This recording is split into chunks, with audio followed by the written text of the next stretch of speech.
Hello and welcome back to another episode of The Spirit of Creating.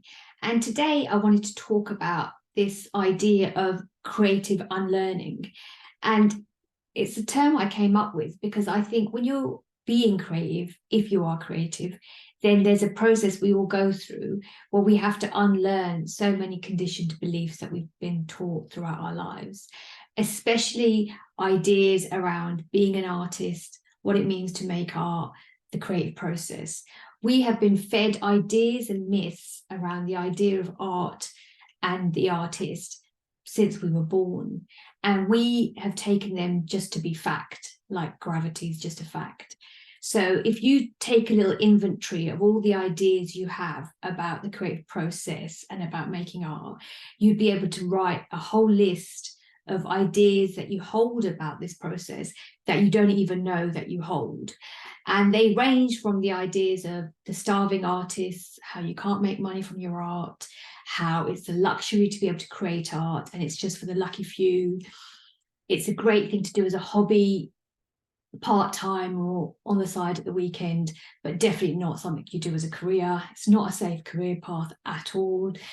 If you are wanting to do it more than just as a hobby, it's a bit unrealistic. You're not being realistic. That word comes up a lot. I can't tell you the amount of times when I've said I'm an artist that I get asked, but what's your real job? Real. And I find that really interesting, this idea of doing art and having that as a career, or having just a choice of making art as being something that's unrealistic, but doing a conventional job or a conventional path is seen as realistic. And this whole notion built around it creates myths and stories and limits and boundaries that prevent us from then taking that step forward to create.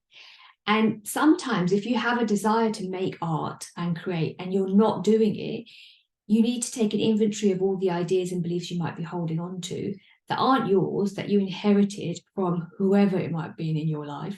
But it would have been through a succession of people and institutions that you would have inherited these beliefs, and question them, because they might be the very reason you won't even pick up a paintbrush or a pencil or write or do poetry, because somebody, I don't know, at the age of 5, a teacher came up to you and said, you're not very creative, you don't draw very well. And as a 5-year-old with a childlike brain, you just took that on as truth and thought, she's right, I can't draw, and never then attempted to for the remainder of your life, even though you've always had a desire to.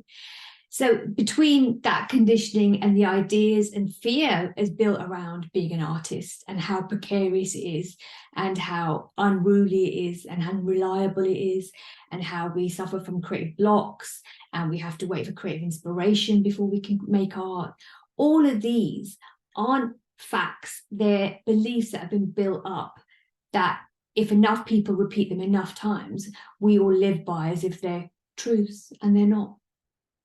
So I think if anybody wants to create art, and this could be just as a hobby, it could be that you just want to make art 10 minutes every 2 weeks, or it could be that you want to do it full time as a career, take time out to write down all the ideas and beliefs you have about what it means to be an artist, what it means to make art, all the ideas and notions you hold about the creative process, and break them apart, question everything, unravel it all, and then replace it with ideas, thoughts, and beliefs that benefit you as a creative, that work in your favor, and that override these conditioned ideas that you've been fed and that have been churned out repeatedly without any factual basis to them. Just ideas that have been churned out. And we never think of conventional jobs like accountancy. No one ever says you're being really unrealistic that you want to be an accountant. Do you think that's a safe job to have? Or why don't you do accountancy at the weekend and do something else, something to fall back on, do that full time and just do accounts, on the weekends and in the evenings to relax. We need to turn everything we think we know on its head, especially as an artist. You need to question everything. And if you want to engage in the creative process, you can't be doing it with these limits and boundaries and blinkers on, because then you're stopped from creating what you want to create.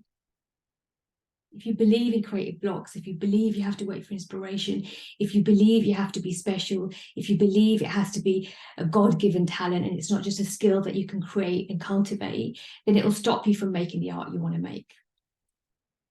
So that's what I want to leave you with today.